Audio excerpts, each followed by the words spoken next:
issues and showing how Dave Smith was an idiot, he argued that you have no right to talk because you're uneducated. Yes. About that. And that's that you were not in Gaza, right? Were you ever in Gaza or something? This is where it comes from, right? Okay, yeah. You've never been, and Dave Smith says, so you were never in the Nazi regime. You don't know that I can't go back in time, but I've been about it. Because now I understand what the country is, but instead of showing it, that Dave Smith was wrong about both religions. One of these things, the reason I'm so into this war is because it's the worst war we've ever seen. And Douglas Murray says it's not even worse than one single year in the Syrian war. And Dave Smith responds, well, I'm sure there'll be years like that, but you're saying every single year. And instead of Douglas Murray hammering that home, yes, not only that, every single year was way worse. And Yemen was way worse. And there are multiple years that are way worse. And he just lets it go. So he doesn't show the audience to come to their own conclusion that Dave Smith is ignorant. He says you're ignorant, and he doesn't back it up. You know what I'm saying? Like, he didn't do a good job. Yeah. This is why I like Natasha. She's so classy, so articulate, so knowledgeable. She talks facts, not emotions. She doesn't curse. She doesn't like. So his accent.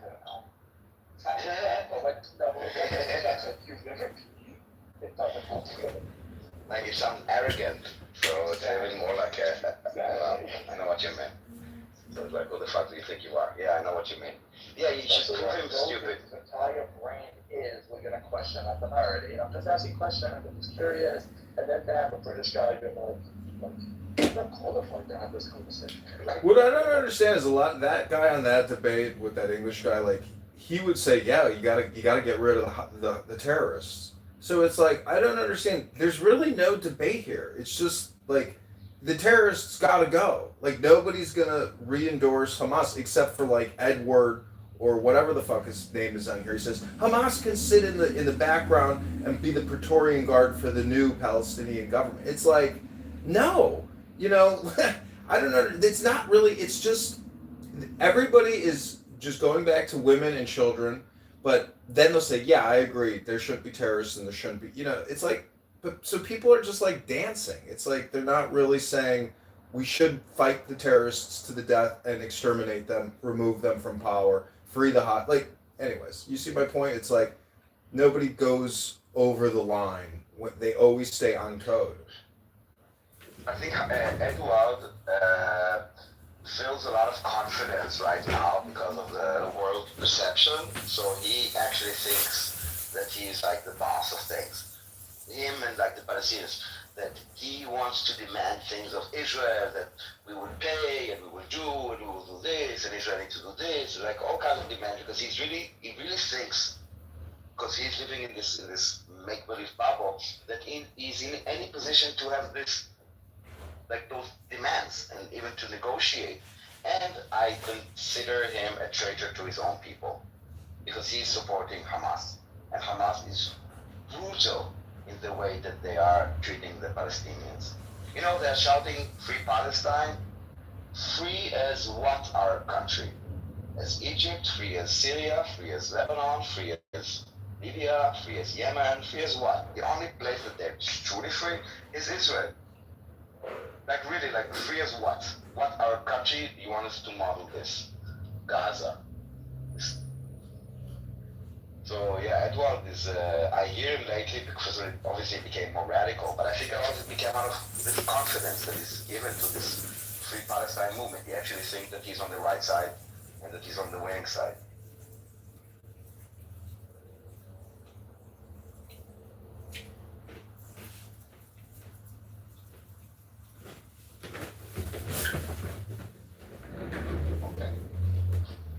No, it's just weird. It's like terrorists got to go. It's like, how do you expect them to go? Like, what do you? Because Edward will say the terrorists got to go, but it's like they got to go, by a sword. He said that because I hear him calling, like praising Hamas, the resistance is doing this, and the resistance will not let you do this. He's basically, let's be honest. Like listen, it's illegal for him to say the words "I support Hamas." Okay. It's illegal to him because he's a U.S. resident, but the things that he's saying, and when he's calling them the resistance, he's more free in his mind to say supportive things of them and to praise them. Every time I hear Edward talk, he's only ever talking about one thing, and it has nothing to do with the war in Israel. What is it? It's the fact that, is this the guy who can't find the vagina and he thought it was penis?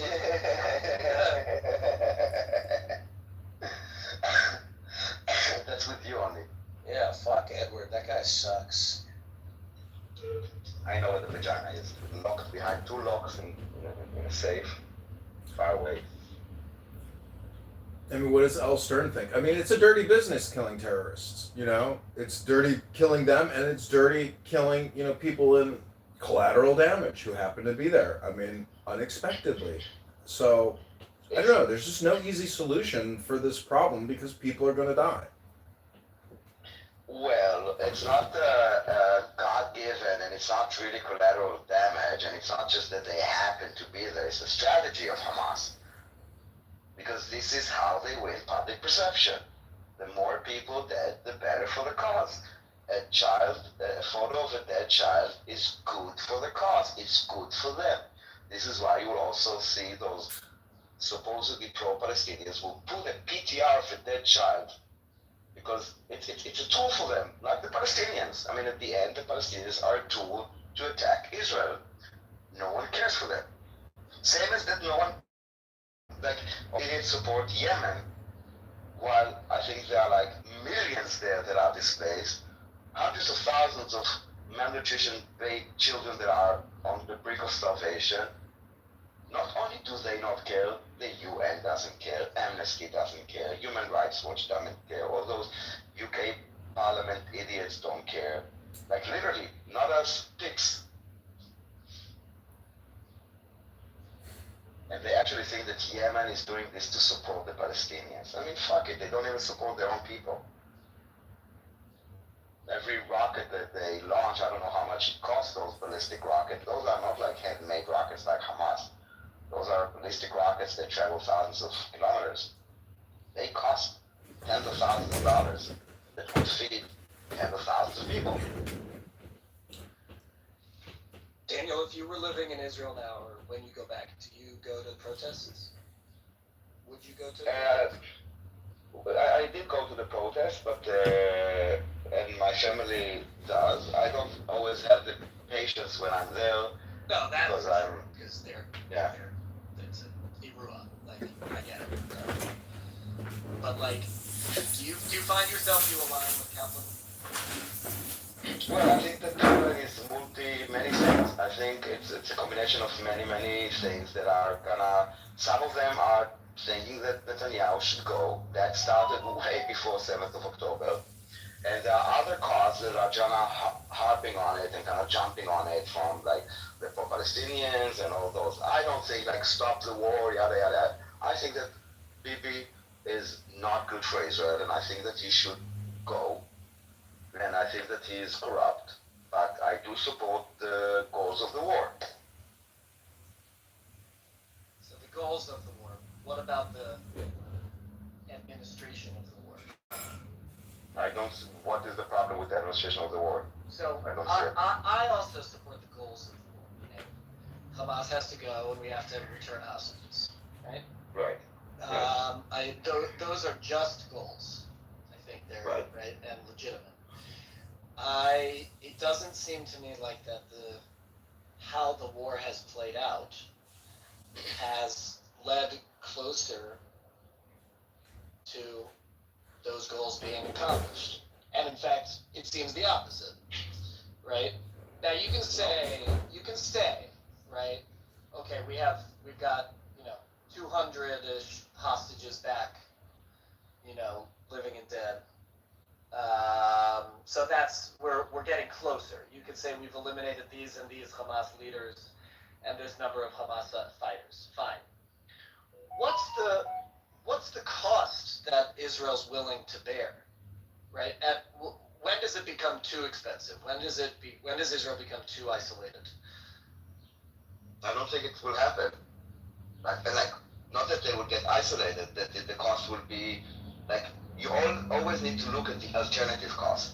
And as long as the alternative cost is way higher, then the cost is something that we need to swallow. even if it's like all this PR against us and all this hate against us, the other option is like they will obliterate us, they will genocide us as they want.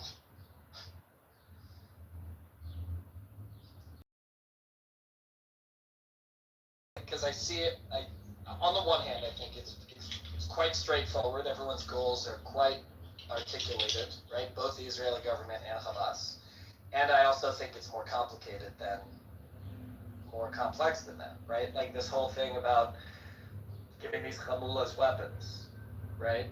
That's like a complexity that nobody in the diaspora of any kind would be able to understand about, like how to, what that's like in the Middle East. Nobody gets that. Do you think that is good or bad? I don't. I think I understand why Israel would see that as useful. In the long run, I don't think it's useful at all. I think these gangs, these Hamulot, they're not friends of Israel. Let's be clear, right? They're not friends of Israel. Everybody knows that. Even the government of Israel knows that, right? But it's a little bit like the devil I know, right? Or the devil that'll be on my seat, right? I just think it's unwise. Are you 1,000% sure that they're not friends of Israel? Yep. 1,000%? These are people. Yeah. I mean, my understanding about these families is that their interest is in maintaining their tribal supremacy because they came from the right families and their economic control, right, over the Gazans, and like forget Hamas, forget statehood. They just want to live. Little chieftains. They don't care about Israel, only to the extent that like Israel will like facilitate their little tribal entities. Fair enough. Do you think it's possible that there could be among the Gazans, among the Gazawi, is it possible that there could be a friend of Israel, like somebody who actually thinks, maybe life in Israel is not so bad, and maybe I'm willing to fight against Hamas in favor of being Israel? I think it's unlikely that you're going to have people in Gaza fighting against Hamas because they like Israel. They're going to fight against Hamas for their own interests because they realize Hamas is bad for them. Right. And those I think are the voices that should be elevated and amplified. The normal Gazans on the street who are protesting and saying, Hamas, leave, you're bad for us, these are the people we should be supporting. Yeah, but they're not supporting us, obviously, but yes, you are correct.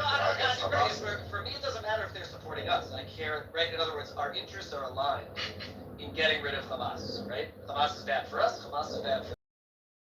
We can align. I think people in the West are looking at this and are expecting some kind of like a lab conditions, okay?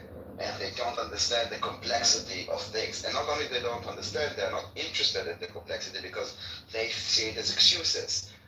You bombed women and children.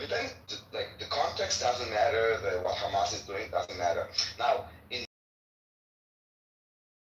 America, they do accept the complexity of things. I'm sure, without listening to your conversation, if you're having such conversation, you do acknowledge the complexity. You do understand the Palestinian point of view, and you can bring the Israeli point of view, and you do understand the complexity. From the other side, the debate never touches the complexity. It's the complexity. It's always about like black and white, Palestinians victim, Israel bad, and it's like zero accountability, zero introspection, zero responsibility.